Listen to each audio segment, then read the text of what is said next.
Rav, j'espère que vous allez bien. Oui, oui, Baruch Hashem, très très bien. Et vous? Donc, ça va, Baruch Hashem. Donc, ce soir, on est en direct sur Facebook. Nous sommes sur Zoom, mais ce n'est pas une réunion ouverte. Je préfère le rappeler pour les gens. Et surtout, ce soir, ça va être diffusé à travers Facebook. Il y aura aussi YouTube. Vous pouvez aussi aller liker la page du Rav Yehia Ben Street sur Facebook, sur YouTube. Je vous invite vraiment à aller écouter tous ces shiurim qui aident pas mal. Rav, on va commencer ce soir directement dans le thème. Très Mais est-ce que bien. vous avez un petit mot par rapport à ce thème déjà à donner, des éléments clés? Euh, je veux bien, mais j'ai peur après d'empiéter sur les questions. D'accord. Si, Alors, si on vous va voulez, si commencer vous par voulez, en les fonction questions. des questions, je vais dire un petit peu un topo, mais je vais voir d'abord l'orientation des questions. Parce que j'ai peur de répondre à tout en 10 minutes, après on on n'a plus rien Il y à a se pas... dire. Alors, je vais commencer avec une première question. Oui, Ceci concerne un couple religieux qui sont divorcés des deux côtés. oui, Le couple, donc, âgé entre 29 et 35 ans. oui, Aujourd'hui, ils se retrouvent donc avec des enfants des deux côtés. Ils sont religieux, c'est-à-dire qu'ils sont en mode Shomer Negia des deux côtés. Mais le garçon qui est divorcé n'entame pas une procédure d'avancement avec la nouvelle personne avec qui il est. C'est-à-dire qu'il n'y a pas de demande ou en mariage, ou en fait on reste comme ça. Et ça fait beaucoup trop longtemps qu'on reste comme ça. Mais la question, c'est plus aussi concrètement la peur de se reconstruire ou reconstruire un deuxième foyer avec des nouveaux enfants. j'ai compris. Là, en vérité, c'est pas vraiment un problème de famille recomposée, c'est un problème de peur d'engagement. Ça veut dire que la personne, elle a peur de ne pas réussir ou quoi. Et puis, entre guillemets, elle joue un peu. Elle joue le ballon au lieu de jouer le match. Vous savez, quand l'équipe, elle sent qu'il lui reste que 10 minutes, alors elle fait semblant de jouer en se passant la balle. Donc là, c'est pareil. Lui, normalement, eux, ils ne sont pas censés vivre ensemble. D'accord et puis, si vraiment il y a des éléments à prendre en compte pour pouvoir construire un nouveau couple. D'accord. Maintenant, il faut savoir que moi, de ma petite expérience, j'ai eu beaucoup de cas comme ça de familles recomposées. Évidemment, malheureusement, c'était par rapport au Shalom Bayit, mais parce qu'il y a des erreurs qui sont faites au départ.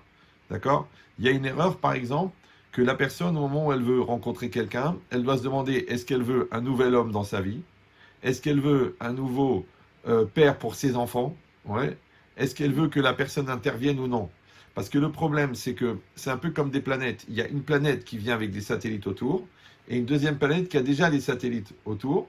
Et maintenant, ils veulent rapprocher les deux planètes. Mais maintenant, le problème, c'est que les satellites, quand ils tournent autour, donc c'est les enfants, quand ils tournent autour de l'homme et de la femme, automatiquement, il va y avoir des frictions. C'est normal, parce qu'on est très très sensible à nos enfants. C'est pour ça que je dis qu'il faut d'abord se poser la question, est-ce que je rencontre un homme une femme, ou je rencontre une nouvelle maman pour mes enfants, un nouveau papa pour mes enfants? Parce que si, par exemple, on a décidé que le nouveau mari n'interviendra pas du tout dans le rhino des enfants, par exemple, à ce moment-là, il n'est pas concerné. Donc on ne pourra pas non plus lui reprocher d'avoir mal agi parce qu'il n'aura pas agi. Par contre, si on accepte qu'il soit un nouveau papa, soit parce qu'il n'y a pas d'autre papa, ou soit parce qu'il y a une déficience au niveau du premier papa, ou que c'est un gars dangereux ou quoi, à ce moment-là, il faut accepter que la personne, elle rentre avec des avantages, avec des inconvénients, avec des qualités, avec des défauts. Il faudra en tenir compte dans la relation.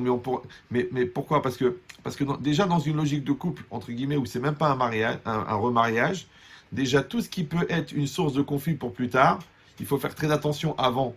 Par exemple, une très grosse différence de religion, ou alors qu'il y en a un qui veut absolument faire l'alia et l'autre il veut pas du tout, ou que, je sais pas moi, il a sa mère handicapée à la maison, il a oublié de le dire à sa future femme. Donc tout ce qui peut être une source de conflit pour plus tard, c'est des choses qu'il vaut mieux essayer de régler, au moins sur le principe, sur le papier, avant.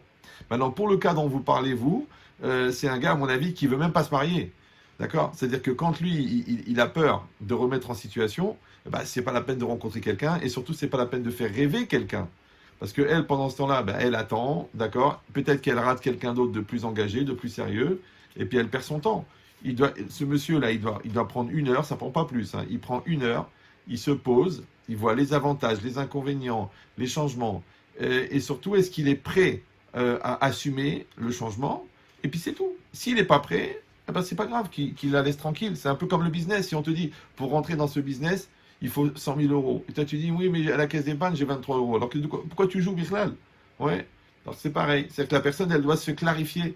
Mais ça, encore une fois, c'est pas un problème de famille recomposée. C'est un problème Alors là, d'appréhension. j'ai oublié de vous préciser quelque chose, je ne sais pas si je me suis bien fait comprendre, Ouais. mais le monsieur a déjà des enfants de Oui. base, je vous dis, ils ont une relation chômeur-néguien, de Ouais. base, ils veulent vivre ensemble, Ouais. mais lui, à chaque fois qu'il lui dit on va vivre ensemble, je vais m'engager, à la finale, il ne s'engage pas. Oui, j'ai Mais il a compris. déjà, les deux ont des enfants Oui, déjà, oui. deux Non, mais j'avais très bien compris. Mais encore une fois, elle, je ne sais pas quel âge elle a. Elle a 16 ans, Elle 17 a ans. 29 et lui 35. D'accord. Donc, ils doivent se poser en adulte, d'accord? Et elle lui dit, voilà, je te laisse une semaine, tu réfléchis bien et tu me dis une réponse, ou oui ou non. Maintenant, lui, après, s'il n'arrive pas tout seul, bah, il prend conseil, il parle avec quelqu'un, il trouve un rave, il trouve un conseiller, n'importe qui d'intelligent, qui va l'aider. Parce que la peur, elle est 50%, elle est irrationnelle, 50%, elle est basée sur des faits. Maintenant, s'il y a des faits réels, du style les enfants, ils ont un caractère très dur, ou alors ils refusent le mariage, ou alors lui, au niveau de l'argent, il ne peut pas s'en sortir, ou alors il sort d'un divorce très très dur. Donc ça, c'est des faits réels. Sur les faits réels, on cherche des solutions, d'accord? Maintenant, dans l'irrationnel, on ne sait jamais, et si ça ne marche pas, et si Hachem il n'a pas béni, ça dans l'irrationnel, ouais, ça c'est des bêtises, parce que pour l'irrationnel, il reste la Emouna, et c'est tout. D'accord? Mais pour le rationnel, il faut poser les choses. Maintenant, s'il a vraiment quelque chose qui le dérange, ben il le dit. S'il trouve rien qui le dérange, c'est juste le principe global de s'engager, alors il ne faut pas lui faire perdre son temps. C'est comme si tu rentres chez le concessionnaire, pendant 3 heures, tu lui poses les options. Tu dis, mais monsieur, vous voulez acheter la voiture? Il dit, non, en vérité, j'ai pas d'argent. Il dit, alors qu'est-ce que tu rentres dans l'histoire? Je suis d'accord. Maintenant, on a une autre question. Là, c'est vraiment basé sur les enfants. Nous nous sommes remariés. Oui. Après 6 mois à apprendre à nous connaître. Ouais. Et mes enfants de 15 et 16 ans ne l'acceptent pas. D'accord. Oui.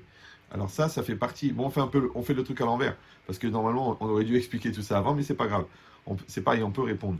Normalement, quand on veut recomposer une famille, le prétendant, d'accord, il ne peut pas arriver comme ça. Parce qu'il est déjà, numéro 1, il a une pièce rapportée. Numéro 2, les enfants, ils ont l'impression que c'est une trahison par rapport à leur vrai père. Numéro 3, ils en veulent à leur mère parce que maintenant, elle a droit au bonheur. Ouais. Donc lui, normalement, comme il vient avec ses a priori négatifs, il doit faire une démarche, un espèce de process, entre guillemets, pour draguer ses futurs, enfants qui ne sont pas les siens. Dans une période préliminaire, d'accord, eh ben, ils se voient, ils font des restos ensemble, ils rigolent avec eux, il devient copain-copain, d'accord? C'est-à-dire qu'il fait, entre guillemets, sa place dans la famille, mais s'il rentre en force, bah, automatiquement, c'est le même travail, mais a posteriori. C'est-à-dire qu'il faut qu'il récupère la confiance, qu'il développe de l'amour et de la communication. Et surtout, l'âge de 15 ans, ça veut dire que c'est un âge qui est très dur. Parce que l'enfant, il est assez fort pour parler, mais pas assez fort pour comprendre. Donc, c'est très compliqué.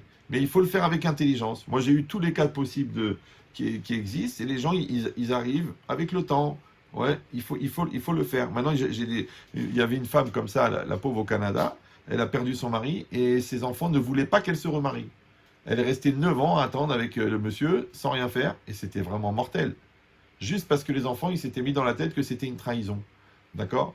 Maintenant, la Torah, elle a donné un temps de deuil. Après, on peut faire encore un peu de respect, un temps de respect. Mais après, la vie, elle continue. C'est pas parce que la personne, elle est partie que la vie, elle est foutue. Surtout si la personne est demandeuse. Si elle n'est pas demandeuse, c'est une chose. Mais si elle est demandeuse, alors c'est pas sain S-A-I-N-T et c'est pas sain S-A-I-N, d'accord, d'être dans des relations comme ça bizarres où on sait que comme de toute façon on a déjà été marié, donc à un moment ou un autre, le problème du physique, il va se poser. Après, ça va être les avérotes. Après, ça va être la culpabilité. Après, ça va être la touma. Après, ça va être la culpabilité. C'est ta faute, c'est à cause de toi, c'est moi. Pourquoi faire tout ça? Ouais, donc il faut essayer de faire les choses dans l'ordre. Et à ce moment-là, il n'y a pas de raison que ça se passe mal. Merci beaucoup de votre réponse. Maintenant, on a une troisième question. Alors, excusez-moi, parce que j'ai des questions comme ça. C'est pas grave. Alors, alors ça, c'est une femme qui demande. J'ai rencontré quelqu'un. Ouais. De base, je suis plus avancée que lui dans la religion. Ouais. Malheureusement, il était marié à une Goya. Ouais. Et aujourd'hui, tout se passe bien, mais au niveau de tout ce qui est Torah et Mitzvot, il ne veut pas en entendre parler. D'accord. Et malheureusement, ouais. Il a des enfants. Ouais. tes enfants, ils sont pas du tout élevés, entre guillemets, dans ton rémitos. Bien sûr. Et ça pose problème dans le foyer parce qu'ils ramènent des choses pas cachères. Ils vivent déjà ensemble. Ouais. Il n'y a pas D'accord. quel conseil on peut leur donner? Bah, encore une fois, on est a posteriori, d'accord? Parce que elle a mangé la pizza et après, elle demande si la pizza, elle est cachère. Normalement, c'est l'inverse, d'accord? Si tu dis, écoute, comme j'ai expliqué, que dans la période de la rencontre, on essaye d'éviter les choses qui vont être des futures sources de conflit, d'accord? C'est-à-dire que si elle est Macpida, elle fait attention à la cache-route et que le gars, il mange du bacon à midi, ça va être un problème, d'accord? Maintenant, après, c'est où ils ont l'intelligence, d'accord, de faire un compromis, un pas l'un vers l'autre, d'accord? C'est-à-dire que lui, il va dire, elle va lui dire, écoute, ce que tu apprécies chez moi, pourquoi tu es venu chez moi? Il y en a des milliers des non-juifs. Pourquoi tu es venu chez moi? Parce que tu veux des valeurs juives, parce que tu veux une certaine pureté, parce que tu veux une certaine sainteté, une certaine kedusha. Maintenant, ces choses-là, entre guillemets, elles ont un prix. Il y a des conditions, d'accord? Les conditions, il faut qu'on fasse un pas l'un vers l'autre. Maintenant, le sujet, c'est que si il est dans une communauté, s'il est dans une logique de transformation ou d'entourage, alors ça peut aller vers l'évolution. Mais si lui, il continue à rester dans toute sa logique goy et qu'elle elle reste dans sa logique religieuse, la fracture, elle peut que s'augmenter. Ou alors, ça va être un couple à deux vitesses. C'est-à-dire, tu vis ta vie, je vis ma vie, laisse-moi tranquille. Ouais. Mais bon, au bout d'un moment, ça devient compliqué. Et après, au niveau des enfants, comme la maman n'est pas juive, donc les enfants ne sont pas juifs non plus. Après, c'est une question de s'il a un projet de conversion pour eux, alors il peut les mettre en situation si ça l'intéresse. Si ça ne l'intéresse pas, donc il accepte qu'il y a des enfants non juifs qui vont venir une fois tous les 15 jours à la maison. Et ça, c'est un sujet très très important parce que j'ai beaucoup de cas dans le Shalom Bayit où la femme elle dit oui, quand ses enfants sont là, j'existe plus. Tu dis ouais, mais quand les tiens ils viennent. Parce que quand un papa il a ses enfants tous les 15 jours, donc entre guillemets, il doit rattraper 15 jours en un week-end, en un Shabbat. Donc il va mettre un maximum. Ça peut être mal vécu par la nouvelle femme ou par les enfants de la nouvelle femme. D'accord? Après, c'est une question d'intelligence et de lutte contre l'Yetzirah, parce que l'Yetzirah, quand il monte dans la tête, ouais, tu t'occupes pas de nous quand tes enfants sont là. Mais elle pourrait dire, mais attends, mais les tiens, tu t'en occupes pendant 15... C'est toi qui les as toute la semaine. Moi, les miens, je les ai jamais. Donc, je suis obligé de compenser. D'accord? Après, ce qui a l'air d'être que je suis tout le temps avec eux, en vérité, tu verras qu'à table, je donne à tout le monde. Ouais. Mais après, c'est encore une fois, c'est une question de bon sens. C'est que je connais ton problème, je sais que toi, tes enfants, tu les as pas beaucoup. Donc c'est normal que quand ils sont là, tu fais beaucoup de choses avec eux pour compenser. Mais la preuve, c'est qu'après, tu t'engages pendant les 15 jours où je suis avec tes enfants à toi, ouais, à être vraiment, vraiment avec eux. Donc là, tu peux pas dire, tu peux pas me demander d'être à 100% comme les enfants sont là, comme si ils n'étaient pas là. Parce que sinon, pourquoi je les reçois? Parce qu'il y a beaucoup de gens, malheureusement, qui font l'erreur de croire que le divorce enlève l'obligation d'éducation. C'est la même chose.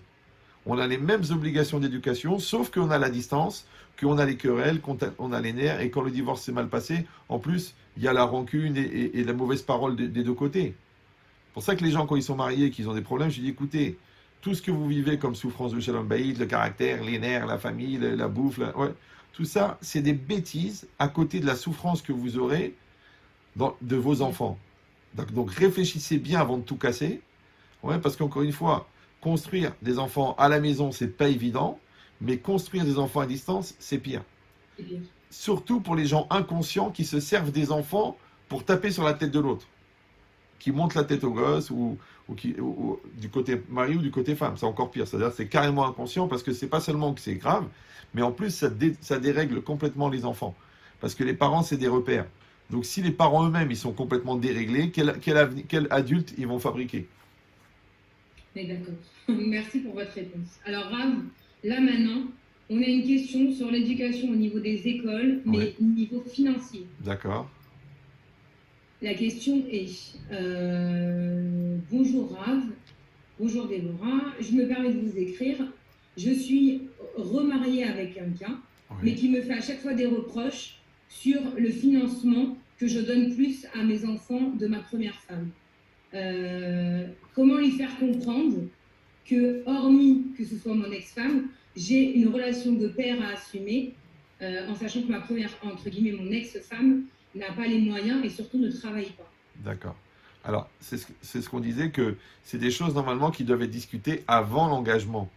C'est-à-dire quand on se pose, d'accord, et qu'on se connaît, on dit voilà les conditions. Voilà, les conditions c'est que j'ai 4 enfants, les conditions c'est que mes enfants ont besoin de me voir, les conditions c'est que je dois les assumer matériellement, d'accord. Comme toi, ton mari à toi, il te donne une pension, donc moi je dois bien donner une pension à ma femme. Après, si c'est plus ou moins, eh ben c'est des choses qui sont posées. C'est pas une question de plus ou moins, c'est une question de besoin. D'accord, maintenant, si après, au niveau des scolarités, ben, il a 4 enfants d'un côté et un avec elle, ouais, donc c'est un partage, mais normalement, c'est des choses qui doivent se discuter avant, parce qu'on rentre dans une situation, vous me suivez ou non?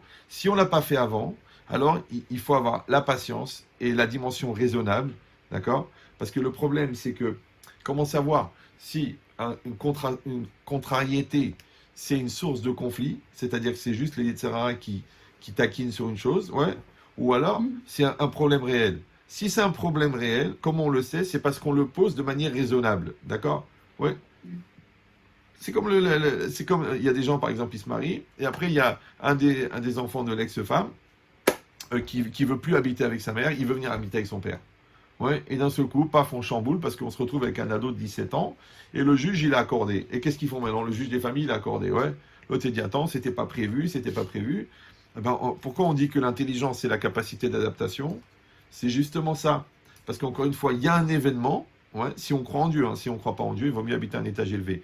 Mais si on croit en Dieu, bon, il y a un événement. Il y a un événement qui s'appelle une nécessité financière. Il y a un événement qui s'appelle un des enfants a un problème. Il y a un événement qui s'appelle il y a un chamboulement parce qu'il y a un gosse qui va vivre avec moi maintenant.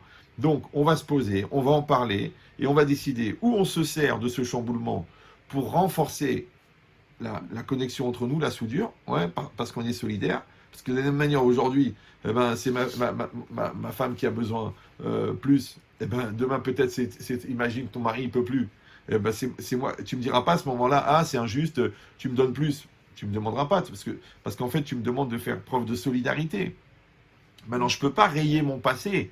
J'ai des enfants, ils sont là-bas, ils ont faim. Je peux pas le rayer. D'accord? Maintenant, c'est pas une logique de dire, tu le savais, ouais, tu aurais dû réfléchir avant. Encore une fois, c'est où on se pose comme des adultes avant. Voilà, c'est ça les conditions. Ouais. Ou alors, a posteriori, on se pose raisonnablement et on voit les tenants, les aboutissants. Mais pas dans le mode du conflit, dans le mode des nerfs, dans le mode de la crise. Parce que ça prouve que c'est du Yetzirah. C'est juste pour envenimer et ne pas faire avancer la situation. On est d'accord. Merci de votre réponse. Pas de problème. La 4e question. Rav, c'est une maman qui écrit. Rav, bonsoir. Je viens de me rendre compte, il n'y a même pas juste avant le confinement, que j'ai un enfant qui a attrapé une maladie parce qu'il n'accepte pas mon remariage. Il est suivi par un psychologue et il a développé une forte pelade. Une forte pelade. Ah d'accord, oui, c'est ça. Ouais, c'est la contrariété. La contrariété. Et en parlant avec le psy, ils se sont rendus compte qu'ils n'acceptent pas du tout la nouvelle personne. Mais quel âge il a, l'enfant? Il a 9 ans. D'accord. Bon, alors encore une fois, c'est des gens intelligents, d'accord? Donc maintenant, lui, le nouveau mari, il doit faire un travail de drague, un travail de copinage, un travail de mise en confiance. À la limite, il doit faire des choses que tous les deux, ils doivent partir quelque part et tout. Après, la maman, elle doit lui expliquer que c'est pas parce que il va être bien avec son nouveau mari. D'abord, c'est pas son papa. On va pas renier l'ancien papa. Mais surtout, c'est pas une trahison. Parce que l'enfant, à cet âge-là, lui, c'est blanc-noir. Donc, il a l'impression que si il va être bien avec le nouveau mari, ça veut dire qu'il va être mal avec son père. C'est une forme de trahison du père. Mais il n'y a pas de trahison. Maintenant, comme il est très jeune, 9 ans, c'est très jeune. Donc, en vérité, l'idée, c'est quoi? C'est que c'est pas comme un adulte qu'on peut lui parler et lui dire voilà c'est comme ça, c'est comme ça. En vérité on travaille en aveugle, d'accord? C'est comme si l'enfant il est enfermé dans un sac qui s'appelle son jeune âge et puis nous on met la main dedans et on essaie de faire des trucs à l'intérieur du sac, mais en vérité on travaille en aveugle. Donc lui c'est pareil, lui qu'est-ce qu'il fait? Comme il travaille en aveugle puisqu'au fond on sait pas ce qui se passe exactement dans la tête du gosse et tout ça, et puis lui il est assez sensible pour se rendre malade de la contrariété, mais il n'est pas assez autonome pour prendre du recul par rapport à cette contrariété. D'accord? Alors après, encore une fois, c'est avec le temps, c'est une forme de réconciliation, de rigolade, de trucs. Oui, mais encore une fois, c'est un travail comme la main droite et la main gauche. Donc lui, de son côté, La communication, quoi qu'il arrive avec voilà. l'enfant. Lui, de son côté, il doit draguer le gosse. Et elle, de son côté, elle doit lui dire, jamais on va t'enlever ton vrai père. C'est pas une trahison. Je t'ai pas remplacé. J'ai pas remplacé ton père. Ton père, c'est ton père. Mais ce monsieur, il est avec nous. Faut lui dire, bah, c'est comme si t'as un petit frère maintenant qui naît. Il y a un bébé qui naît. Est-ce que ce bébé qui naît, il va t'enlever ta mère? Non. Tu restes toujours avec ta mère, mais tu as un petit frère. Et ben là aussi, il y a un nouveau. C'est le compagnon de ta mère. C'est pas ton père. Et c'est le nouveau mari de ta mère. C'est-à-dire, il faut bien marteler, jusqu'à ce qu'à la fin, il va accepter la chose. D'accord. Alors maintenant, on passe à la 5e question. Rav, je dois me réengager, si Dieu veut, dans le but d'un mariage, Oui. mais je me rends compte que ma belle famille connaît mon ex-belle famille et Oui. qu'à chaque fois, elle me titille à table. Le problème, c'est que je suis un homme et aujourd'hui, je n'accepterai plus de me laisser marcher sur les pieds. Alors, j'ai des bonnes intentions envers ma nouvelle femme, mais sa famille prend quand même le dessus. D'accord. Alors, que pensez-vous sur un réengagement possible? Alors, la logique, c'est simple. C'est que, de toute façon, ouais, le Yetzer Hara, ouais, parce que la mitzvah, c'est de faire un. Le Yetzer Hara dans le couple, c'est de faire deux. Maintenant, des fois, ça vient par la belle famille, des fois, ça vient par l'argent, des fois, ça vient par la santé, des fois, ça vient parce qu'on a les yeux qui se baladent un petit peu trop. Donc ça, c'est encore une fois, c'est une proposition. D'accord? Maintenant, le couple, le projet du couple, c'est la solidarité. Maintenant, on ne peut pas avoir la solidarité de homme-femme après le mariage comme avant le mariage, c'est pas possible. D'accord? Donc maintenant, si eux deux, ils ont un choix qui est clair, et cette fille, elle a vraiment des valeurs, et qu'elle, elle pense que vraiment lui, c'est un gars de valeur, eh ben eux deux, ils doivent se mettre d'accord, d'accord? Nous, on est clair, on sait ce qu'on veut et tout ça. Et ensuite, avoir une politique par rapport aux parents, de leur dire, écoutez, ces remarques, ces tics, ces trucs-là, on ne veut plus en entendre. Ouais. Parce que la logique, c'est que l'eau ne sort pas de la bouteille, et l'eau extérieure ne rentre pas dans la bouteille, parce que ça s'appelle l'étanchéité. Maintenant, s'ils ont une étanchéité, ils n'ont pas à avoir peur des agressions extérieures. D'accord? Maintenant, si lui, il a peur, c'est soit parce que lui-même, il n'est pas tellement étanche, soit parce qu'il n'a pas confiance dans l'étanchéité de sa femme. Mais le problème, c'est que pour l'instant, comme ils ne sont pas ensemble, ils ne sont pas solidaires, ils ne sont pas construits, d'accord? C'est comme si les deux moitiés d'un moule, elles ne sont pas bien serrées, et bien évidemment qu'il peut y avoir des choses de l'extérieur. Et ça, c'est la logique de la peur. Il faut lui dire qu'il écoute le cours Maîtriser ses peurs, d'accord? Il faut, encore une fois, si c'est une peur qui est fondée sur des faits réels, eh ben, il y a des solutions. Il faut travailler, il faut truquer, il faut faire une réunion de famille, il faut leur envoyer sur la tête, il faut leur écrire. Et si il n'y a pas de problème concret, c'est-à-dire il n'y a pas de problème réel, donc c'est juste dans la tête. Genre j'ai peur qu'on ne sait jamais, puis ça se passe mal. Si déjà ils font ça, plus forte raison ils feront plus tard. Ça c'est que du satan, ça sert à rien, ça n'a pas d'intérêt. Ok, d'accord. Alors on passe à la 6e question. Oui. Ça va vite, mais après. Ah, il n'y a pas de problème. Que pensez-vous de reconstruire une famille en sachant que de base, avant de le rencontrer, j'avais décidé de faire mon alia. Ouais. Il y a eu l'histoire aussi du Covid, qu'on ne peut pas voyager. Ouais. Aujourd'hui, je veux partir et lui non. En sachant que nous avons des enfants ensemble et qui veut garder les enfants avec lui ici. J'arrive pas très bien à comprendre. Ils sont déjà ensemble ou ils sont pas ensemble? Non, alors attendez, c'est des gens qui se sont remariés. Ouais, ils ont fait des bébés. Ils ont fait des bébés ensemble. D'accord. Ils se sont remariés, enfin voilà, ils ont fait des bébés avant de se remarier. D'accord, j'ai compris. D'accord. Et en fait, elle avait décidé de faire l'aléa. Lui, au début, il a dit oui. Là, maintenant, il est devenu, entre guillemets, sur ses positions avec l'histoire du Covid. Ouais. Il a peur de comment ça peut se passer en Israël. D'accord. Mais il veut garder l'enfant ici. Il ne veut pas que l'enfant parte en Israël. J'ai compris. D'accord. Maintenant, encore une fois, on est a posteriori. D'accord? Ça veut dire que quand il y a un vrai projet comme... Moi, j'ai eu beaucoup de cas comme ça, où il y a un qui est 100% sioniste, il veut absolument partir, où la fille, c'était le rêve de sa vie et tout. Et le gars, il a promis qu'il le ferait, et finalement, il ne le fait pas. Ça fait 10 ans que ça dure. Donc, en vérité, qu'est-ce qui se passe? C'est que il y a une différence entre, c'est-à-dire mon rêve, d'accord, et ma réalité. On a dit tout à l'heure que l'intelligence, c'est quoi? C'est la capacité d'adaptation. Donc ça veut dire que si mon projet d'Alia, il remet en cause mon couple, ça veut dire que mon couple, il vaut moins que mes ambitions. Vous me suivez ou non? Premièrement. Deuxièmement, étant donné que ça fait des années qu'ils sont ensemble et qu'ils ont fait des bébés, normalement, au bout d'un moment, il devrait y avoir une solidarité que je suis bien là où tu es. Maintenant, si elle continue à mettre en balance sa Lia par rapport à sa femme et à son mari et ses enfants, ouais, ça veut dire qu'en vérité, elle n'a pas pris le temps de fabriquer la fusion. C'est comme, je dis toujours, c'est comme deux pièces de métal. Elles ne sont pas solidaires, elles se baladent comme ça, ouais. Donc qu'est-ce qu'on fait? On prend un chalumeau et on va réchauffer le métal. Donc en fait, on déstabilise la surface moléculaire des deux côtés, des deux pièces. Et après, on met une pression, d'accord? Ça s'appelle la soudure en français. Maintenant, la soudure, c'est très solide. Il y a des ponts, il y a des immeubles qui tiennent avec des soudures. Maintenant, la soudure, c'est quoi? On a dit la chaleur, c'est quoi? C'est l'amour qu'on met dans la relation. Et comment ça s'appelle? Et la pression, c'est le respect et l'intellect qu'on met dans la relation. Les deux, ça fait la soudure. Ouais. Maintenant, quand on est soudé, on est solidaire. Quand je tire une pièce, l'autre, elle va avec. Mais si en vérité, on n'a pas fabriqué la solidarité, d'accord? Donc, ça peut être pour l'Arlia, ça peut être parce que le gars, il veut faire un pressing et la femme, elle a peur pour l'argent. Ça peut être qu'ils n'ont pas où habiter et les beaux-parents, ils leur disent, viens, venez chez nous quelques mois et la fille, elle dit pas question. Donc, ça peut être n'importe quelle cause de conflit. Mais le problème, c'est pas le sujet du conflit. Le problème, c'est que c'est significatif d'un manque de solidarité. Parce que je vous dis, quand les deux, ils sont solidaires, ouais, et comment une femme, elle fait quand son mari est en prison? Elle dit, on divorce parce que tu es en prison. Ouais. Et l'autre, il est bloqué. J'ai une dame, là, son mari, il est bloqué aux Philippines, là, depuis 4 mois. Ils deviennent fous, les deux. Ils n'ont même pas de date pour revenir à cause du Covid. D'accord? Donc, ça veut dire quoi? Ça veut dire que c'est des circonstances. D'accord? Il y a des gens qui... il y avait des chalières du Chabad qui étaient en Sibérie pendant 20 ans. Et qu'est-ce qu'ils ont fait, leurs femmes, pendant ce temps-là? D'accord?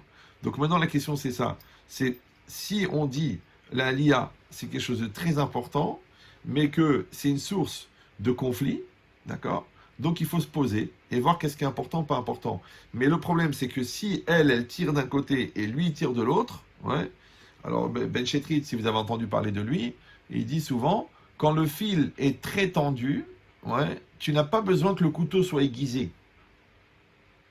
Donc n'importe quelle bêtise, n'importe quel conflit, important ou pas important, il va faire tout sauter. Mais on réfléchit maintenant, ouais. Si lui, il est dans une logique de moi, je reste ici avec l'enfant, et toi tu pars, et elle dit non, moi je pars avec l'enfant, encore une fois, ça veut dire que son projet, son ambition d'Alia est plus importante que son couple. Mais il faut s'adapter. Parce que, et si les deux, ils adoraient par exemple la France, et que, je sais pas moi, ils avaient un enfant asthmatique, et on avait dit non, il faut aller s'installer en Corrèze, parce que l'air il est bon. Alors qu'est-ce qu'ils auraient dit à l'enfant? Ils auraient dit non, tu vas mourir, parce qu'on ne supporte pas la Corrèze, on va s'ennuyer le samedi après-midi. Ou ils auraient dit écoute, on se sacrifie pour l'enfant. Alors comment on se sacrifie, entre guillemets, pour l'enfant, on se sacrifie pour le couple. Mais c'est pas une forme de sacrifice, parce qu'encore une fois, si on est solidaire, on trouve ça normal de suivre son mari, de suivre sa femme. Maintenant, lui, il doit accepter qu'elle a ça dans le cœur, ouais, et qu'il faut qu'ils aillent un peu dans ce sens-là, peut-être à la retraite ou j'en sais rien, ouais. Et elle doit comprendre qu'il y a une réalité physique, que pour l'instant, elle est avec son mari ici. Maintenant, elle décide où elle va vers la fracture, ou elle va vers la soudure. C'est comme elle veut. D'accord. Rav, maintenant j'ai deux petites questions, mais qui se rapprochent. Oui. Voilà, il y a marqué Rav, quel conseil pouvez-vous donner pour se réengager quand on a eu un échec d'un divorce? Alors, premièrement, je vous fais, avant de vous répondre, je vous donne quand même un petit avertissement. D'accord? Là, vous me posez des questions, moi je réponds aux questions. C'est des questions que vous avez reçues. Maintenant, normalement, quand moi, on me pose une question, par la personne qui me pose la question, moi, je pose plein de questions pour avoir le contexte familial, le contexte intellectuel, le contexte psychologique, le contexte spirituel, parce que la réponse, elle est adaptée. Ouais. Maintenant, là, on fait des généralités. Donc, je voudrais pas que les gens, ils disent, bon, le Rav, il a dit ça, Moshe Rabbeinu, il a parlé, la halakha, elle est sortie dans le ciel. Non, il faut se détendre. Ouais.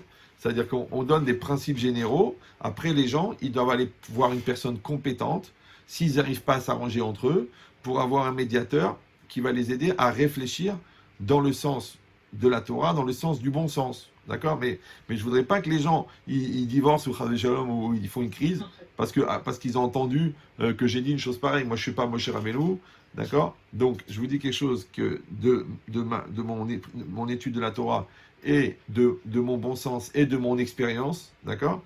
Donc, je donne des éléments. Après ça, il faut que les gens ils fassent la part des choses pour voir par rapport à leur contexte en quoi ça répond ou ça répond pas. Maintenant, la question c'était quoi? Comment? Quel conseil pouvez-vous donner pour se réengager en fait quand D'accord. on sort d'un divorce? Alors, premièrement, c'est comme quand on dépose un bilan, d'accord? Eh bien, d'abord, on doit nettoyer tous les comptes, on doit tout préparer, on doit tout mettre en place, on doit tout assumer, et après, on crée une nouvelle société, d'accord? De la même manière, quand il y a un mort, eh ben, on dit en français, il faut faire le deuil, d'accord? Ça veut dire quoi? Ça veut dire que quand il y a une blessure, il faut cicatriser, il faut désinfecter, il faut cicatriser, il faut le temps. Donc, si la personne, elle est encore dans les appréhensions, si elle continue à comparer avec son ex, ou si elle est tellement dégoûtée de son ex qu'elle est prête à épouser n'importe qui soit le contraire de son ex, vous me suivez ou non? Par exemple, moi j'ai eu des cas de Shalom Baïd, où le gars il m'a dit, vous savez, on a fait ça très très vite, parce que ma femme, elle était une sorcière, elle était méchante, elle était tordue, et ma nouvelle amie, elle était tellement douce, en fait, il l'a pris en contraste de la première.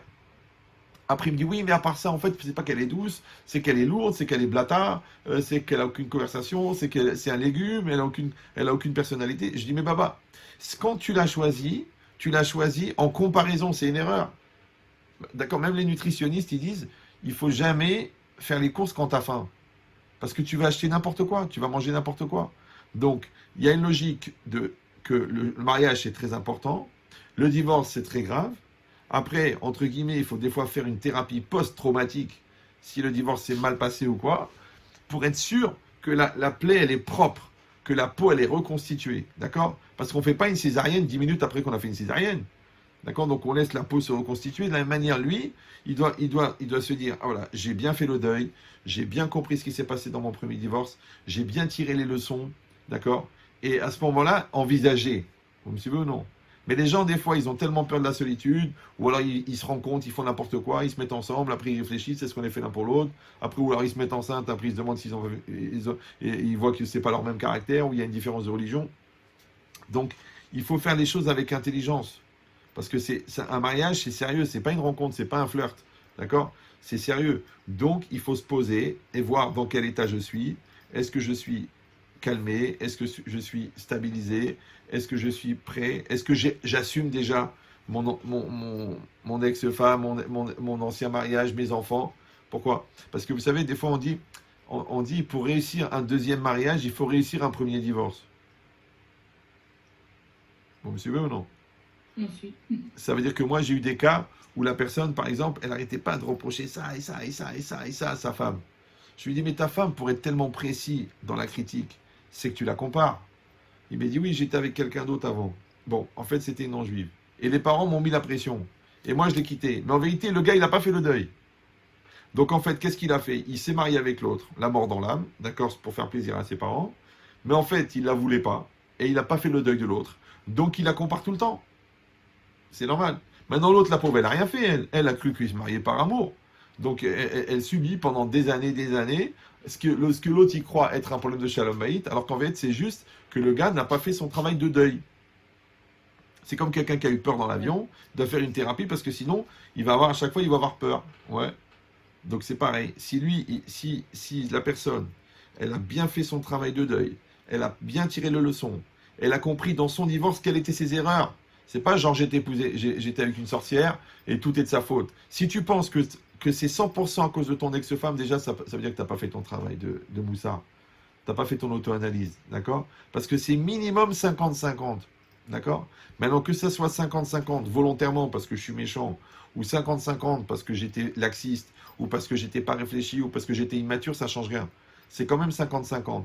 Maintenant, il faut savoir que si je tire pas les leçons de mon premier divorce, je prépare mon deuxième divorce. Parce que les gens, ils me disent, mais Ramen Chétrid, comment ça se fait que je tombe toujours sur les mêmes genres de personnes? Je dis, mais Baba, tu fais pas tes devoirs. Donc, quand j'évolue, je tire les leçons. Là, je rencontre quelqu'un, mais je suis une autre personne, je suis une personne mature. Maintenant, si on s'est marié comme des imbéciles et qu'on divorce comme des idiots, ça fait un petit peu série mathématique. D'accord. Alors, Rav, on passe à la... Je vous ai posé 2 questions en même temps, donc on passe à la 9e question. Oui. Il n'y a que 10 questions, comme ça je vous rassure. Il n'y a pas de problème, moi je suis pas pressé, moi. Rav, donc j'ai fait un chidour, Ouais. j'ai été mariée puis divorcée, j'ai fait un deuxième chidour, donc avec des rabbinim autour cadrés, Ouais, et une fois que j'ai été mariée, ouais, je me rends compte que tout ce qui m'a vendu c'est du rêve, ouais. et aujourd'hui je suis limite en train de me poser des questions car je suis enceinte de cette personne, donc ils sont remariés, Ouais. enceinte de cette personne. Et malheureusement, je pense même arrêter ma grossesse. Non, non, arrêtez Il la a des traits grossesse. de caractère. Alors voilà ce qui est écrit. Les traits de caractère sont pires que mon premier mari. D'accord. Alors, bon, mais ça correspond un petit peu à ce qu'on vient de Ouais, dire. à ce qu'on m'a dit, mais Alors, comme le là, fait il y a de, aussi un petit... le fait de se marier par Chidour, d'être accompagné par des gens, des rabbinim, ça ne veut pas dire que le cerveau il s'arrête, qu'on est des robots et qu'on fait n'importe quoi. D'accord? Surtout quand on est des gens matures, puisqu'on a déjà été mariés. Quand on est des nias de 18 ans, 19 ans, c'est normal qu'on est encadré, les rabbinim, les gens, ils vont nous aider. Mais quand on est des gens de 30 ans, 40 ans, ouais, à part le rav qui va m'aider, j'ai un cerveau aussi. Et je dois poser des questions et je dois voir tout ce qui se passe. Maintenant, si je me laisse aveugler, une fois j'ai eu un couple comme ça, 7 ans de mariage, 7 ans de guerre. D'accord? J'ai dit, mais comment vous avez pu vous marier? Ils n'avaient aucun rapport. Bon, je ne veux pas dire les trucs pour pas qu'ils se reconnaissent ou quoi, mais elle était d'un autre pays. Lui, il était d'un autre pays. Aucun rapport. Les mentalités, la culture, le niveau, aucun rapport. Écoutez bien la débilité du monde. Je dis, mais comment vous êtes mariés? Elle me dit, bah, j'étais dans une synagogue. Et ce monsieur, il était là par hasard, je ne le connaissais pas. Il y a un raf qui est passé. Il nous a dit, oh, quel beau couple. Mazal Tov, Mazal Tov. Alors on a cru, Mina Shamaim, qu'il faut qu'on se marie. Je ne sais pas si vous voyez un peu le genre de lourdeur. Donc je rappelle que le cerveau n'est pas une excroissance de l'estomac. On ne s'en sert pas pour digérer. On se sert pour réfléchir. Donc les éléments, il faut les avoir. D'accord? Après, qu'elle a l'impression de se retrouver exactement, qu'elle a été trompée, ben, c'est possible. Encore une fois, c'est une adulte. D'accord? Donc elle devait poser toutes les questions qu'elle avait à poser. Après, qu'elle a l'impression qu'il n'y a pas d'avenir, ben, peut-être que s'il ressemble à son mari, son ex-mari, alors il faut voir dans quelle mesure est-ce que le travail a été fait avec le premier. Peut-être que si elle avait fait le travail avec le premier, peut-être elle aurait pu sauver son couple. Et peut-être qu'en faisant le travail avec le deuxième, elle peut le faire. Troisièmement, quand une femme elle tombe enceinte, ça veut dire que le bon Dieu il est intervenu. Ouais, c'est pas gratuit. C'est pas un bébé, c'est pas un truc qu'on va acheter au supermarché. Ouais, donc ça veut dire que premièrement, d'enlever un bébé, c'est très très grave. Et les conséquences au niveau de la religion, mais au niveau de la vie. Moi, j'ai connu des gens qui avaient enlevé des bébés, mais dans la parnassa, dans la santé, dans les malheurs, dans la famille, c'est très, très, très, très lourd. D'accord?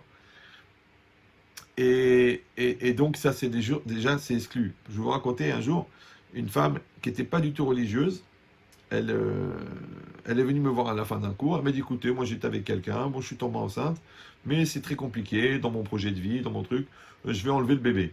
Je lui ai dit, écoutez, il ne faut pas l'enlever, il ne faut pas l'enlever. Mais elle n'était pas religieuse. Je lui ai dit, écoutez, ce qu'on va faire, je ne savais pas quoi dire, je lui ai dit, écoutez, ce qu'on va faire, on va aller chez Rav Israël de Sarcelles. Zichronim Bracha. On a été là-bas, et elle a vu ce Rav, un tzaddik, une lumière, qui était handicapé, enfin qui était malade, comme ça, qui ne pouvait pratiquement pas parler. Et j'ai carrément posé la question. Je dis, voilà, cette femme, elle n'est pas mariée, elle n'est pas religieuse. Elle est enceinte d'un monsieur, elle ne va pas se marier avec lui. Qu'est-ce qu'elle fait? Est-ce qu'elle a le droit d'enlever le bébé ou non? Il m'a dit non. Elle n'enlève pas le bébé, c'est bien pour elle. Ouais. Et bien, Baruch Hashem, 17 ans après, je retrouve cette femme à Marseille. Elle me dit, Rabben Chetrit, j'ai gardé ce bébé. C'est une jeune fille. Elle est magnifique. C'est l'œuvre de toute ma vie. C'est mon bonheur. Ça veut dire, on peut pas s'amuser. Par contre, le contraire, des gens, Hazve Shalom, qui ont fait 1 ou 2 avortements, je peux vous dire, je veux faire peur à personne, mais c'est très, très, très grave. Ouais. Bon, je vais vous le raconter quand même, c'est pas grave. Comme ça va faire réfléchir les gens. Un jour, un monsieur, il avait perdu, il était marié et il a eu 2 bébés qui sont morts. Un, il est mort-né et l'autre, il est mort quelques jours après la naissance. Et ce monsieur, je l'ai emmené, moi, chez un très grand rave en Israël, un Mekoubal, bon, qui est Niftar aujourd'hui. Et quand j'ai été le voir, je dis voilà, ce monsieur, sa femme, elle perd des bébés, ils veulent une bracha, ils veulent savoir. Alors, il m'a dit combien ils ont perdu de bébés? J'ai dit 2. Alors lui, il me regarde le Rav, il me dit il en manque 4. Je dis j'ai pas compris.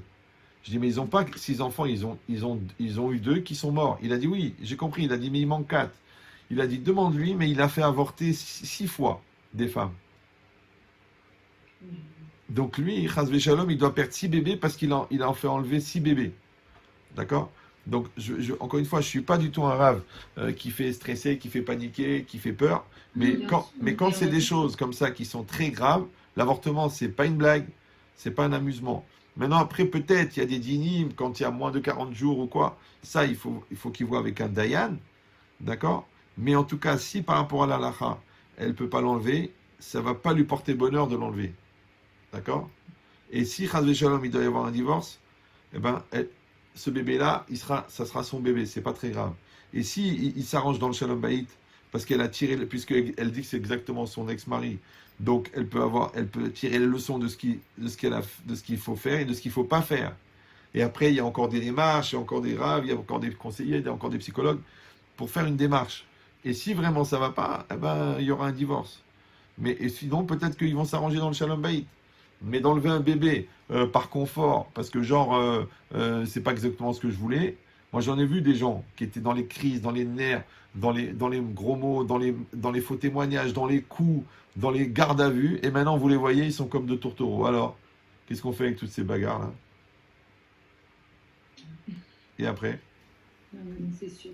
Maintenant, la dernière question qui est la 10e, Ouais. un peu plus... c'est une femme qui dit j'ai perdu mon mari Oui. pendant le Covid, Oui. jeune, Bien sûr. 45 ans. Wow.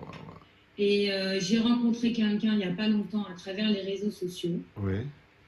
Et j'ai voulu le présenter à mes enfants. Bon, le Covid, ça remonte à pas très longtemps. Mais c'est tout neuf. Hein? Je comprends pas. Elle a perdu son mari il y a moins de 3 mois. Oui, moins de 3 mois.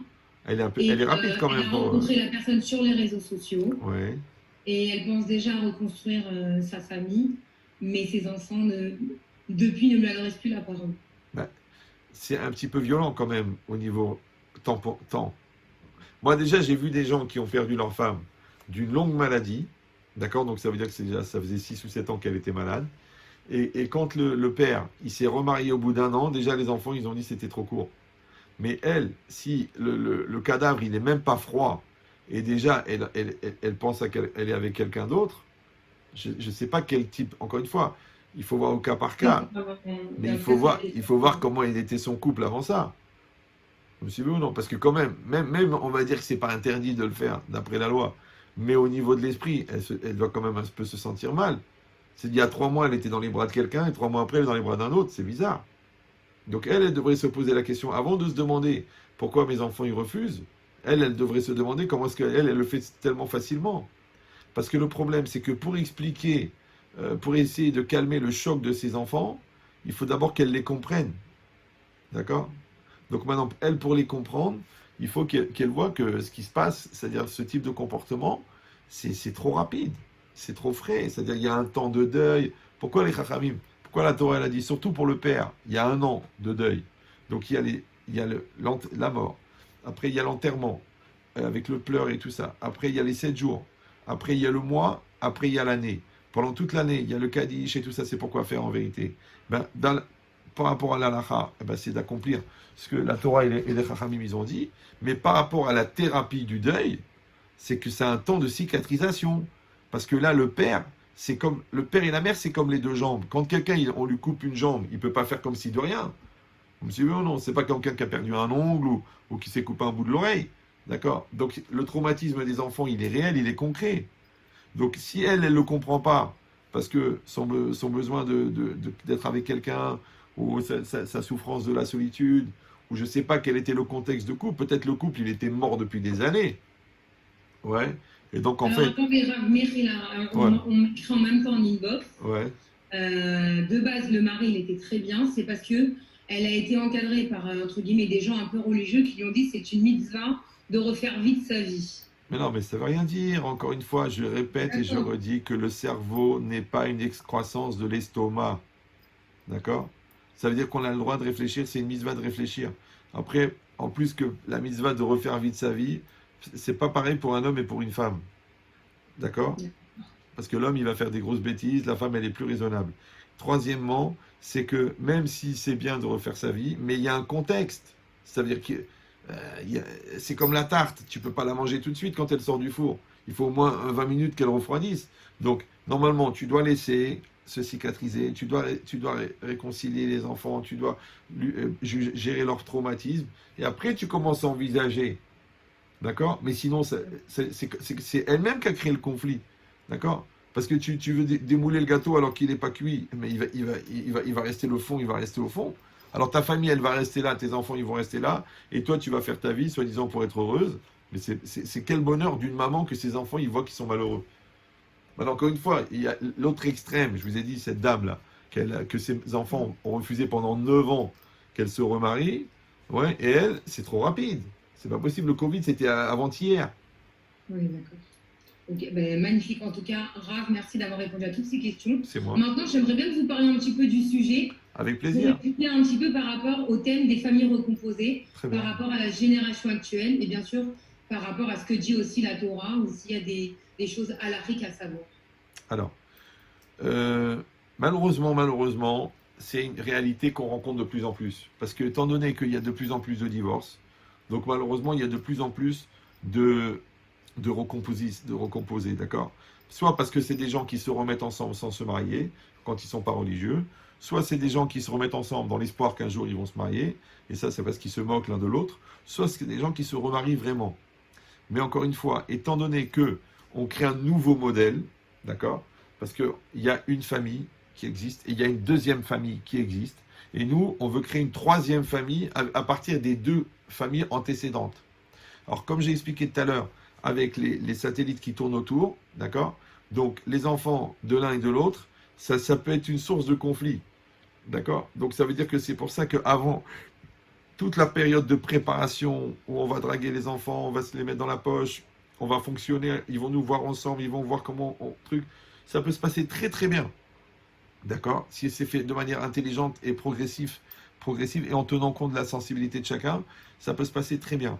Après, dans le quotidien, évidemment, puisqu'on l'a dit, puisque la mitzvah de le couple, c'est de faire un, et que l'Yetzer c'est de faire deux, donc tout ce qui va générer la fracture, d'accord?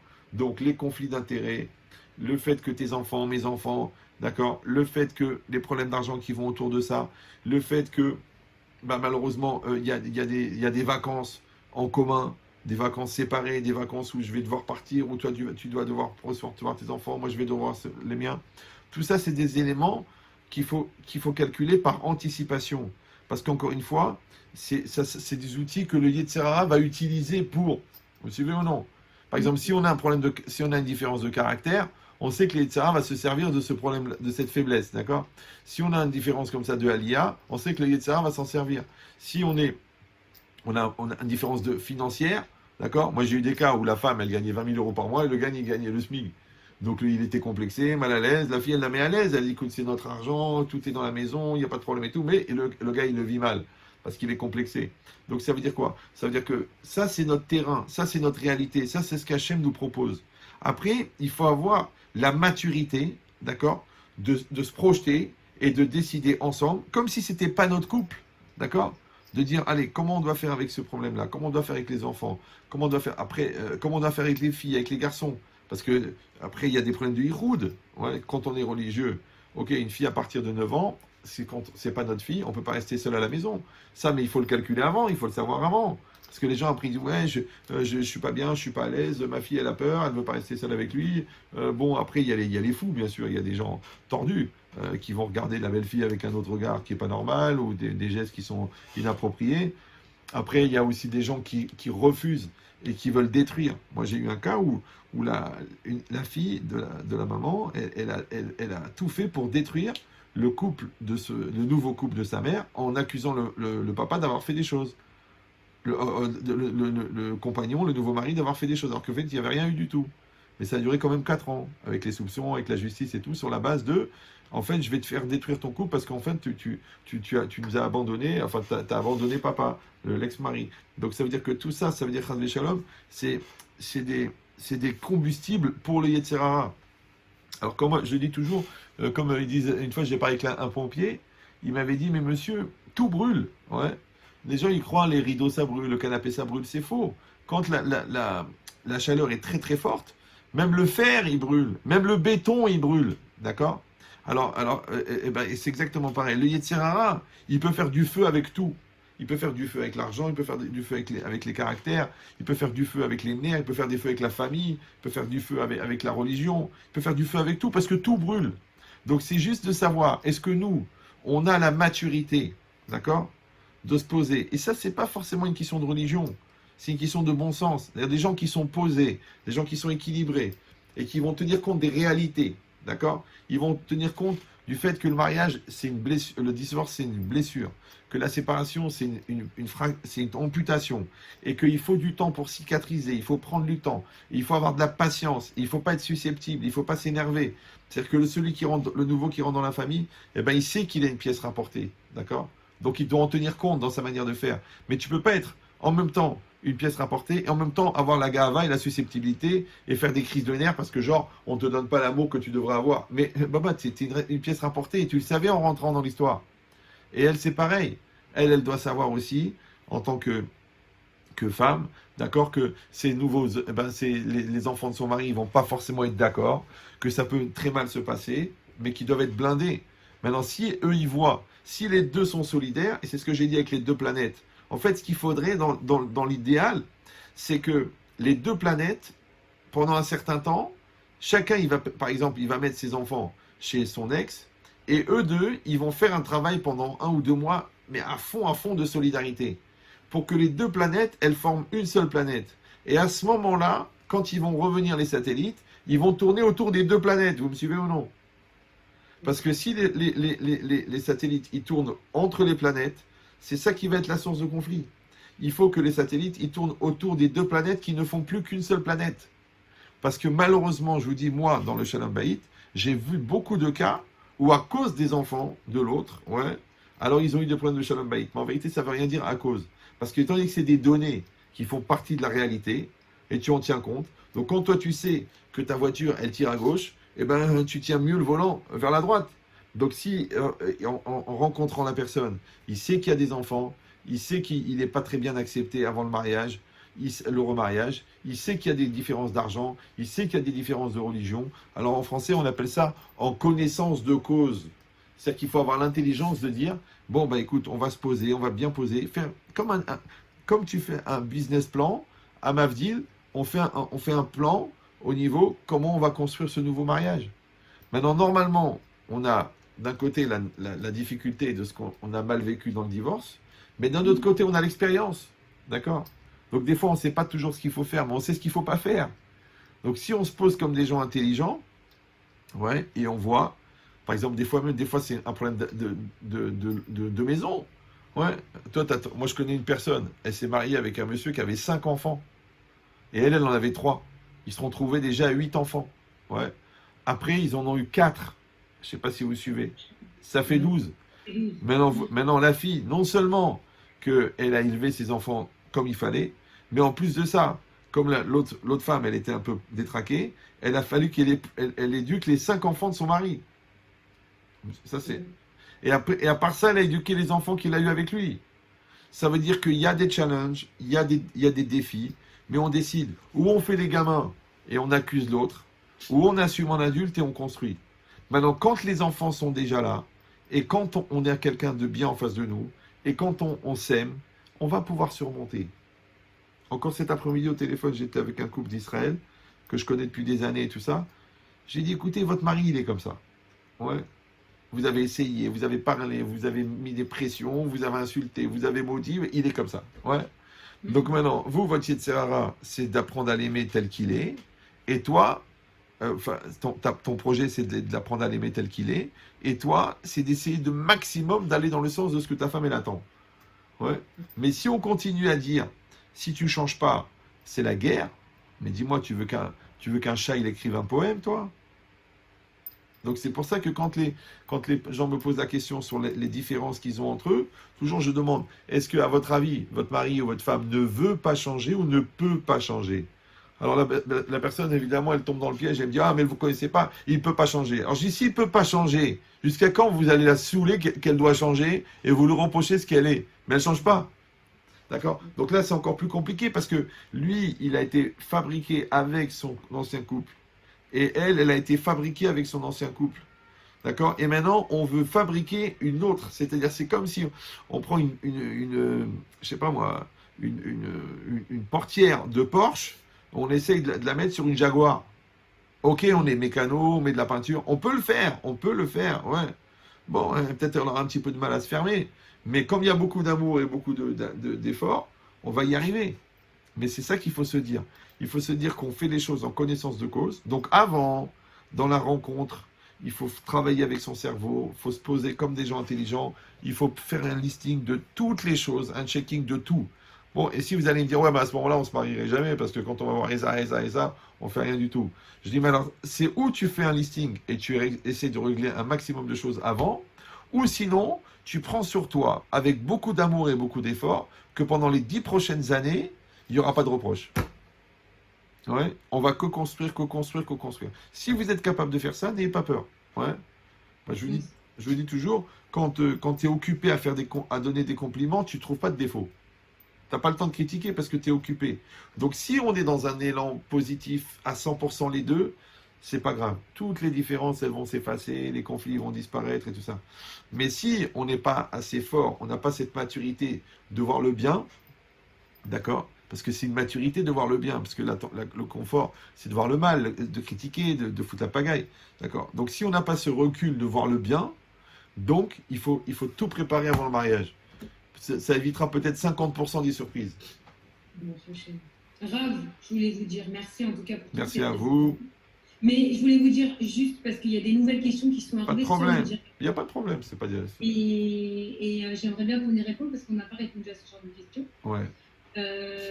Bonsoir Rav, je suis divorcée avec 3 enfants. Oui. C'est une femme qui écrit. Oui. Et la personne avec qui je suis est célibataire. Ouais. Mais concrètement, à chaque fois quand on parle, il ne s'engage pas. D'accord. Alors, ça s'appelle le papillonnage. D'accord? Maintenant, elle, étant donné que c'est une femme et que c'est une maman, d'accord? Donc, à un moment ou à un autre, elle doit décider est-ce qu'elle veut s'amuser ou est-ce qu'elle veut construire. Si elle veut construire, ouais, il faut savoir une chose, c'est que, pour parler un peu crûment, c'est que quand les gens mangent gratuitement, ils ne demandent pas l'addition. Donc si elle est capable de dire, écoute, t'es un garçon bien, moi je suis une fille bien, tu dois décider, qu'est-ce que tu veux? Tu veux qu'on se marie ou non? Si tu veux pas qu'on se marie, ça veut dire qu'on va avoir des relations comme ça, on va vivre ensemble, et toi tu t'engages pas. Mais l'engagement, c'est 2 choses. Numéro 1, parce que la halakha, elle veut qu'on soit marié, pour la kedusha et pour avoir la shekhinah dans la maison. Numéro 2, eh ben, c'est aussi parce que lui, quand il n'est pas engagé, c'est comme si tous les deux on est dans une barque, mais on est sur la plage. D'accord? C'est quoi le mariage? Tu mets un homme, une femme dans une barque, tu leur mets des rames et tu les jettes dans la mer. Et quand ils seront vraiment dans la mer, ils vont ramer. Et le fait qu'ils vont ramer dans la mer, ouais, eh ben c'est ça qui va faire de la solidarité. Mais si ils créent un espèce de truc bizarre comme ça, les apprentis sorciers, ils se mettent ensemble, mais ils restent sur la plage, mais lui, il voit d'autres personnes sur la plage qui traversent. Il n'est rien engagé avec elle. Lui, c'est un consommateur. Ouais. C'est comme si la boulangère, elle dit, ah, je comprends pas, ça fait 3 ans que vous achetez les pâtisseries chez moi, je vous interdis d'aller manger ailleurs. Il dit, mais madame, c'est une pâtisserie, je peux aller ici, je peux aller ailleurs. Mais quand la pâtissière, c'est ta femme, ne lui dis pas que les pâtisseries de la voisine, elles sont meilleures. Oui. D'accord. Donc si ce monsieur-là, il ne veut pas s'engager, c'est à elle de décider. Si elle veut vivre dans la Vera, ben, il faut bien des gens pour alimenter le Gehinam. Ouais. Et si elle ne veut pas vivre dans la Vera, elle doit poser les choses. Maintenant, ça, par contre, il y a un point qu'on n'a pas abordé, mais que vous avez dit, c'est que c'est quand des gens divorcés rencontrent des gens qui n'ont jamais été mariés. D'accord? C'est compliqué. Parce qu'ils n'ont pas la même mentalité, ils n'ont pas le même recul, ils n'ont pas la même expérience. D'accord? Donc la personne, automatiquement, elle ne va pas comprendre des réactions de maman, des réactions d'épouse, parce que lui, il est tout neuf, tout propre. Il dit, mais je ne comprends pas. Ouais. Et elle, il y a des choses qui vont lui paraître évidentes parce que elle a plus d'expérience de couple et que lui, il va tomber des nues. Il va dire, mais de quoi tu parles? Ça veut dire quoi? Donc, si encore une fois, si on se marie alors qu'il y a une grande différence comme ça, comme célibataire et divorcé, il faut, pareil, dans la préparation, il faut faire les choses avec du recul et faire les choses intelligemment. C'est comme quand il y a une grande différence d'âge. Moi, je vois des filles, elles se marient avec des gens qui ont 15 ans de plus. Mais 15 ans, c'est presque une génération. Donc, quand ils viennent chez moi et disent Ramène Chétrit, on veut une bracha et tout ça, qu'est-ce que vous en pensez? Moi, j'ai 10 ans de plus qu'elle et tout ça. Je dis écoute, il n'y a pas de problème, parce que la fille, elle a une capacité d'adaptation qui est très rapide. D'accord? Mais toi, fais attention que pendant 10 ans, tu dois prendre sur toi de ne pas la traiter de gamine. De ne pas lui dire tu comprends rien, de toute façon, tu n'as pas vécu, moi je comprends mieux que toi. Parce que là, tu vas la frustrer, tu vas l'étouffer, et là, tu vas être marié avec une cata, avec une pauvre type. Ouais. Mais si tu la laisses s'épanouir et tu la respectes, et tu la laisses prendre sa place en tant qu'épouse, ne t'en fais pas, tu ne seras pas déçu. Parce que la femme, encore une fois, elle s'adapte beaucoup plus vite que l'homme. Vous n'avez qu'à regarder un cahier de CM2 d'un garçon et un cahier de CM2 d'une fille. C'est très intéressant. Donc la fille, elle écrit à la ligne, elle souligne, elle écrit en rouge les titres. Le garçon, tu sais pas s'il a écrit, s'il a vomi, tu sais pas. C'est un cahier de CM2, c'est la folie, ouais. La fille, elle pense à se marier, le garçon, il pense à s'amuser. Donc les filles ne sont pas des garçons, les garçons ne sont pas des filles. Donc la fille, elle est beaucoup plus dans le concret et l'homme, il est plus dans l'abstrait. Et dans l'abstrait, il y a l'hésitation, il y a l'etc d'aller voir ailleurs et tout ça. Donc quand il se pose les deux et dit écoute, il faut que tu comprennes, moi, j'ai été marié, d'accord? Toi, ça ne te dérange pas, d'après ce que tu dis, d'accord? Mais à un moment ou à un autre, il faut que tu tiennes compte des éléments, que tu saches que si moi je vais t'expliquer des choses, ben, tu dois l'accepter. Et si toi tu vas m'expliquer des choses, moi je vais l'accepter.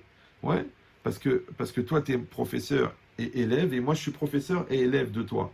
D'accord? Maintenant, tout ça, c'est les efforts qu'on va fournir par rapport au fait qu'il y a un engagement. S'il n'y a pas d'engagement,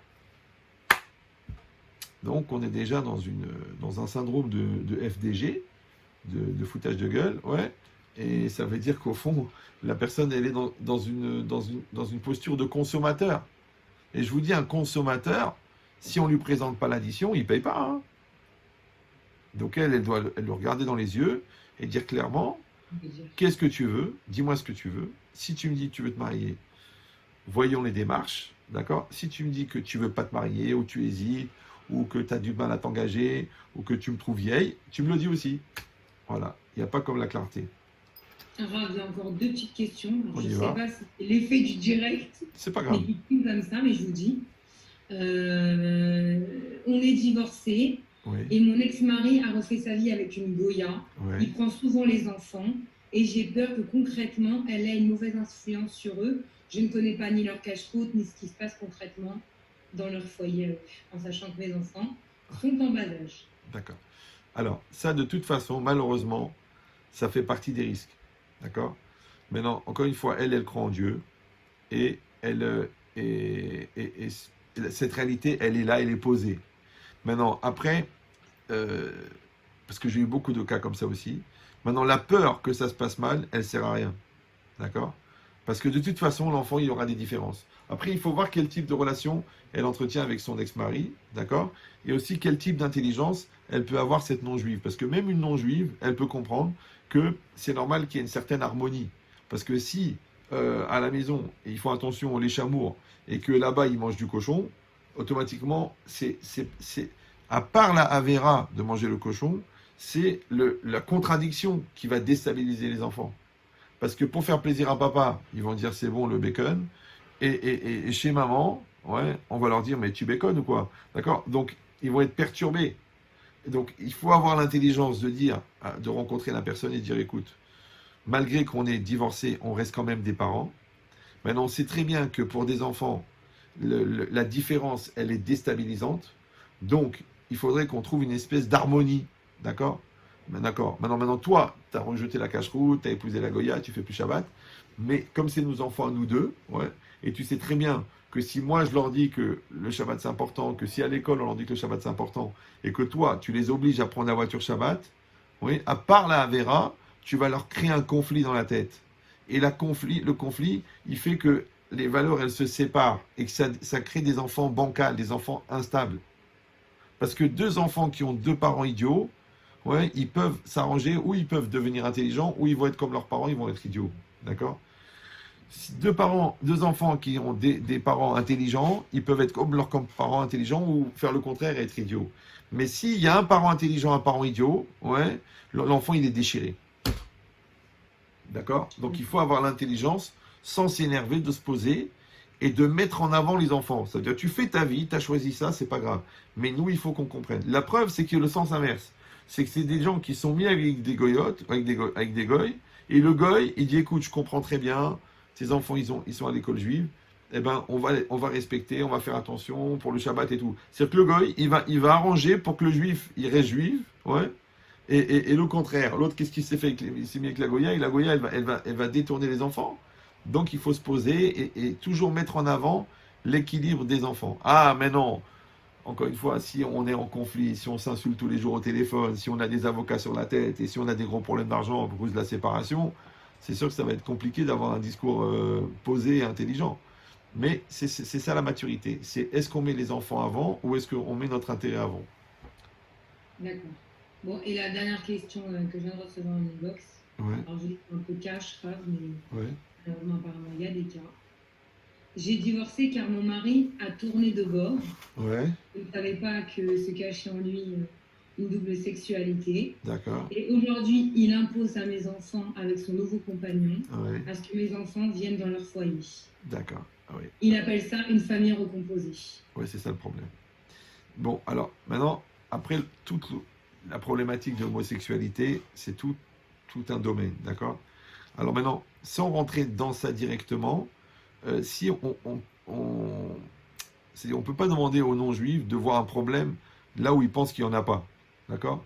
Maintenant, si la Torah elle a dit que c'est assourd, si la Torah elle dit que c'est une toeva, si la Torah elle dit que c'est pas normal, ouais, donc nous on suit la Torah. Ça fait 3500 ans qu'on fabrique des tzadikim, on peut pas écouter toutes les 10 ans les nouveaux esprits, les nouvelles visions, les nouvelles approches, parce qu'ils mettent du temps à comprendre la gravité des choses, d'accord?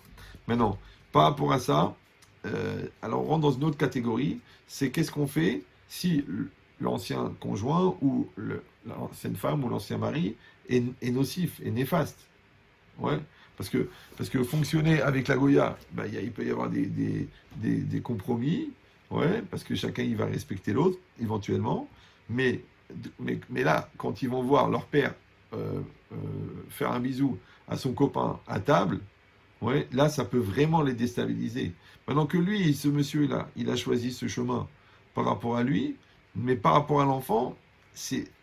Encore une fois, eux, ils n'en ont rien à faire. Parce que je vois, par exemple, avec le mariage pour tous, avec tous ces trucs-là, c'est que le monde goy, il est parti dans un délire total. D'accord? Mais maintenant, elle, malheureusement, elle est victime du choix de son mari. Alors, il faut voir dans quelle mesure est-ce qu'elle peut au maximum les préserver. Maintenant, comme elle est liée à la loi du pays et que la loi du pays, elle accepte le principe, d'accord? Donc, il faut qu'elle trouve des moyens. Après, de dire ça sur Facebook devant tout le monde, c'est compliqué. Mais il faut qu'elle trouve des moyens pour préserver ses enfants. D'accord. Bon, au pire, je vous donnerai votre contact en Mon mail. mail, ouais. Et Rav, une dernière question. Oui. Je suis avec un cas, entre guillemets, donc recomposition, Ouais. et je me suis aperçue qu'il n'avait pas son guette. Et il me parle déjà d'un mariage. D'accord. Donc, et il a des enfants, hein. Oui, oui. Côté. Ouais, d'accord. Donc, bon, déjà, normalement, il ne devait même pas rencontrer une autre personne. D'accord? Donc maintenant, il n'y a pas de différence entre si la personne, elle n'est pas encore divorcée, ou la personne, elle n'est pas encore convertie, ouais, ou la personne, elle, je sais pas, ouais, elle a menti sur quelque chose de grave. Donc, ben, malheureusement, ils sont obligés de faire marche arrière et de mettre en stand-by. Parce que qu'est-ce qu'elle va faire? Si elle va avec lui, eh ben, lui, il est marié, d'accord? Donc, c'est de l'adultère. Parce que tant qu'il n'a pas reçu le guet, tant que la femme n'a pas reçu le guet, elle est mariée. D'accord? Donc, il peut pas aller avec elle peut pas aller avec une autre femme, parce qu'en fin de compte, il est encore marié. Maintenant, lui, il a arrondi les angles et tout ça. Donc, il faut qu'elle réfléchisse s'il lui a menti sur ça, sur quoi il pourrait lui mentir encore. Ouais. Ok. et son niveau de maturité par rapport au fait de prendre la situation en main. Parce que si vraiment il pense que cette fille-là, elle est bien, et ben entre guillemets, il la met en stand-by et il accélère son divorce pour pouvoir se mettre en situation portable, normale de disponibilité. C'est-à-dire, je suis disponible, je suis mariable. Mais si tu sais que tu n'es pas mariable et que tu engages l'autre dans des sentiments, dans des trucs, c'est compliqué. Après, encore une fois, il faut voir le cas par cas, parce que peut-être que ce monsieur-là, ça fait 4 ans qu'il essaie de divorcer, sa femme, c'est elle qui refuse le divorce. Il peut y avoir plein de... Mais ça, c'est trop... Deux cas différents. C'est trop... il faut voir la situation en elle-même. D'accord. Ben, Ram, je pense qu'on a fait le tour, même sur les questions en direct. Le cours a beaucoup plu, je vous le dis. Ah ben, je suis content. Et je voulais vous remercier, merci beaucoup de Merci cette à vous. invitation et de ces thèmes abordés et de ces questions-réponses. Avec joie. Si Dieu veut, ben, écoutez, je sais qu'on pourra retrouver encore le cours sur votre page Facebook, sur YouTube, Raviria Ben Chitrit. Très bien. Allez voir, il y a plein d'autres petits shiurim sur les couples, sur les shalom bayit, sur comment il y a aussi un projet sur comment on appelle ça, le projet du mariage. On Ouais, appelle ouais. ça comme ça, C'est les ça. éléments clés. Exactement. Donc voilà, plein de petits trucs comme ça qui peuvent aider. Bien Donc sûr. vraiment, je vous invite à aller rejoindre les pages de Rav. Rav, vous voulez finir sur quelque chose, vous rajouter quelque chose? Non, je voudrais souhaiter aux gens qui ont pris le temps euh, que d'écouter, de poser leurs questions, que ce sont des questions très très importantes, très fortes, et que j'avais très très peur. J'ai prié Hachem qui m'éclaire de ne pas dire des bêtises, et de pas, parce que des fois on peut dire de manière tacite des choses qui sont à côté de la situation. Donc je leur souhaite du courage, qu'ils n'aient pas peur. Évidemment que tout ce qu'on fait, ça doit être avec Hachem. Donc ça veut dire que même s'ils vont voir des rabbinim, même s'ils vont voir des psychologues, même s'ils vont réfléchir, même s'ils vont faire des thérapies, mais qu'ils n'oublient pas de prier. D'accord? Hachem, il ouvre les portes extraordinaires. Donc ils prennent le temps d'inclure leur prière à l'intérieur de leur effort. Parce que la logique de la prière, c'est que des situations qui sont complètement bloquées, qui sont complètement fermées, et au contraire, des fois, plus c'est irrationnel, plus ça veut dire qu'il faut demander un miracle. D'accord? C'est pour ça que souvent, j'ai des gens, des femmes qui me disent, mon mari, il ne veut pas venir au rendez-vous, mon mari, il ne veut pas changer, ma femme, elle est comme ça, ma femme, elle est sous l'emprise de, ma femme, elle est truc. Je dis, allume des veilleuses de Rabbi Meir Malanès. Tu prends sur toi 30 jours, tu allumes la veilleuse et tu pries, tu demandes que ça soit pour l'élévation de l'âme de Rabbi Meir Balanès.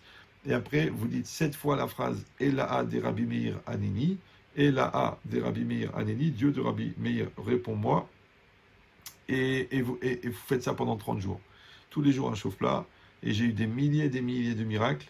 Donc, encore une fois, il faut du cerveau, il faut du bon sens, il faut de la kedusha et il faut de la prière. Et qu'Hachem, il vous accompagne tous dans vos choix pour que vous soyez fiers d'avoir fait les choix que vous avez assumés. À bientôt. Merci beaucoup, Razak, pour ce cours. Merci à tout le monde de nous avoir suivis. Je vous demande de partager ce chiour et de même le revoir en replay. Et si Dieu veut, on se retrouvera bientôt pour un autre thème, si Dieu veut. Laïla Tov à tout le monde et Rav et Restov, et merci beaucoup pour ce chiour. Merci à vous. Au revoir. Au revoir.